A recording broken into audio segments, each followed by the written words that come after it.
This reading from Luke is on the Sermon on the Plain. We talked about that last week. We have the Sermon on the Plain in Luke chapter 6, and in Matthew 5 through 7 we have the Sermon on the Mount. And they're very similar. For example, in the Sermon on the Plain we read about these some of the things that are mentioned as far as turning the other cheek and so forth. But in Matthew, that talks about going the second mile. You may be familiar with that. If a Roman soldier compels you to go 1 mile, go 2 with him. In other words, doing more than is asked and required of you. But what does this mean for you and me? And I believe as I was meditating on it, something came to my mind that I hadn't ever really connected in that same way. And it has to do with this idea of counting coup. Counting coup. How many have heard of that?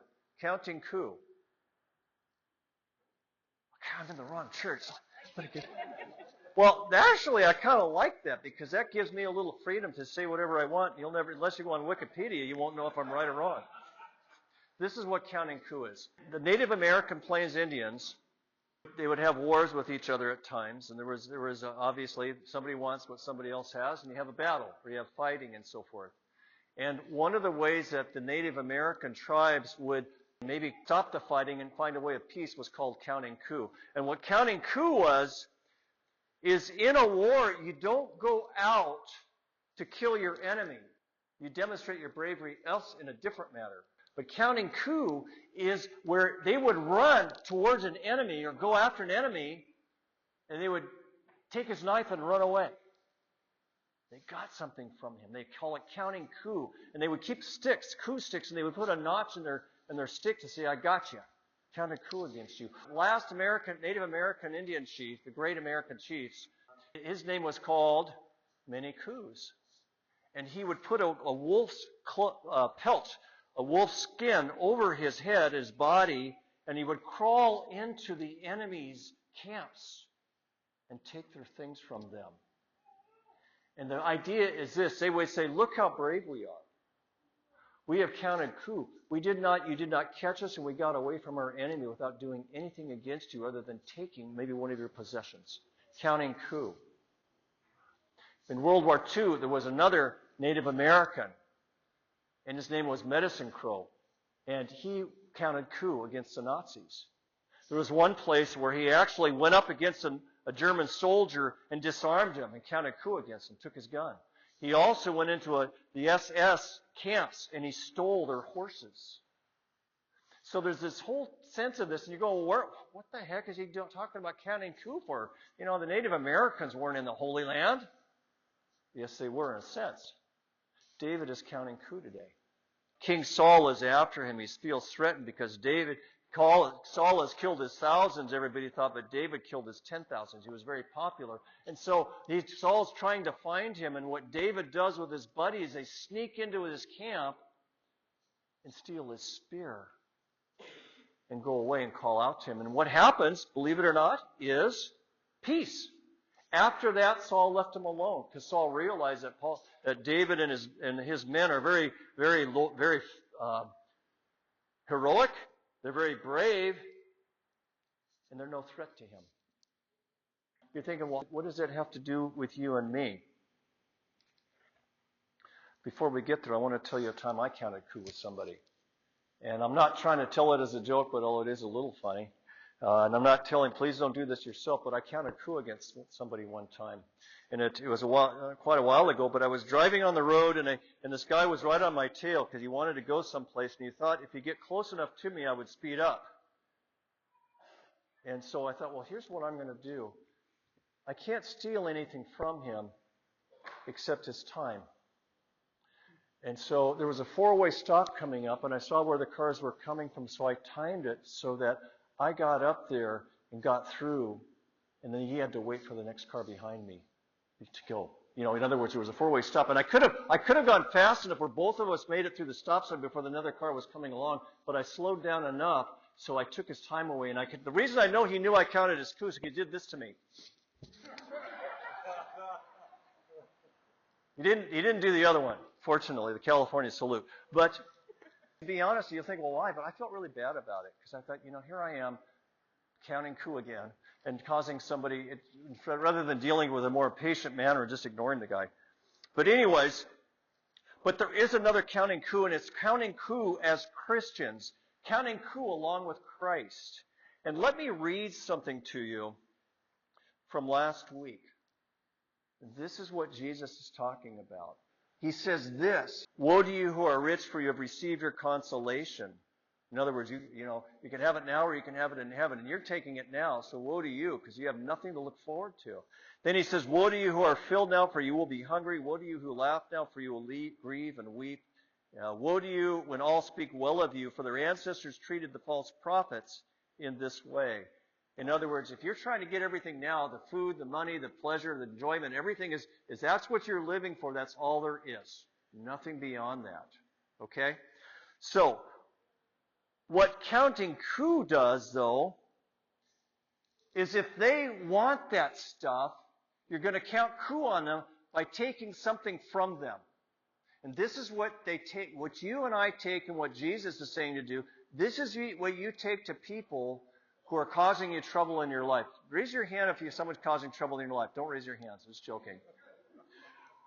If you are like me, there's always somebody that's just annoying to you, or somebody who's just, for some reason they have it in for you, or there's a problem. It could be anywhere. This is what counting coup as a Christian and what Jesus Christ is like is about. You take from them, they're exerting their will over you. That's what Jesus was talking about by giving these people all these things. If they're exerting their will for you, what do you do? If they say, "Oh, well, let me go 2 miles for you. Oh, do you need something else? Let me help you. What can I do to help you?" In other words, they have nothing as far as control over you because you're giving it willingly. You take their will and you become willing and you love your enemies. See where I'm going with this? You give them what they want, but it's not what they expected. Or the other one is you take their power over you in the future. When somebody causes us grief or tries to take things from us or make these demands or uses their will or their power over us, what happens is that, and I've talked to people and I felt this way myself, it eats at me.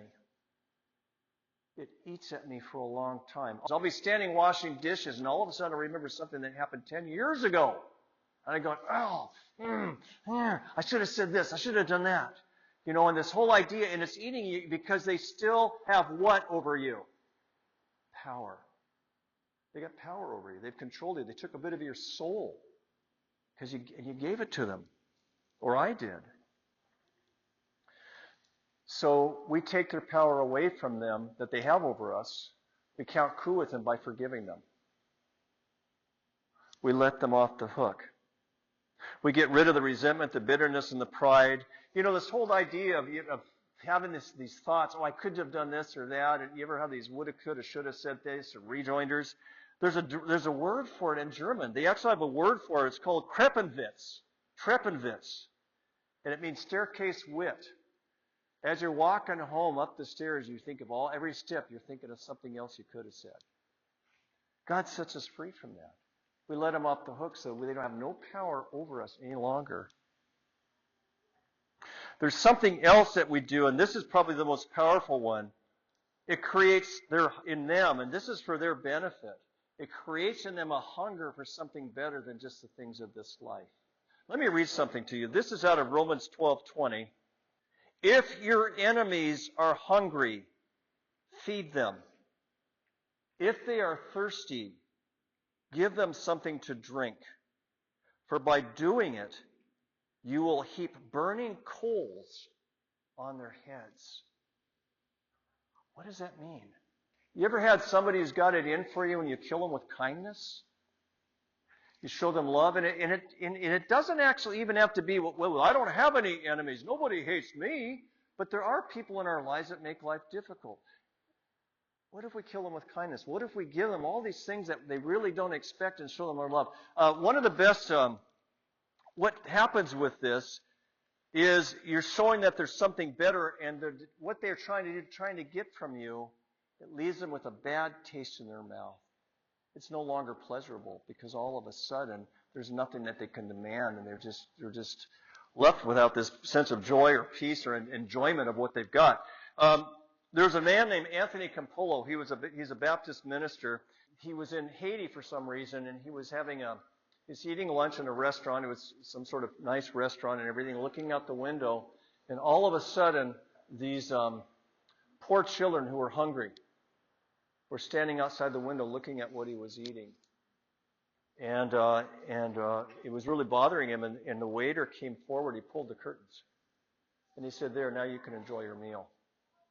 That's kind of what we do when we put heap coals on people's heads, when we kill them with kindness, when we let them know they were of value.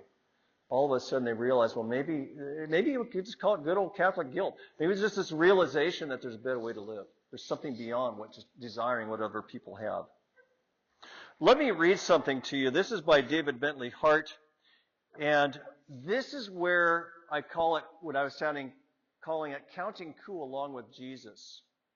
Listen, think about Jesus as counting coup with the world. If any person has ever truly been God with us, it should surely be this man Jesus.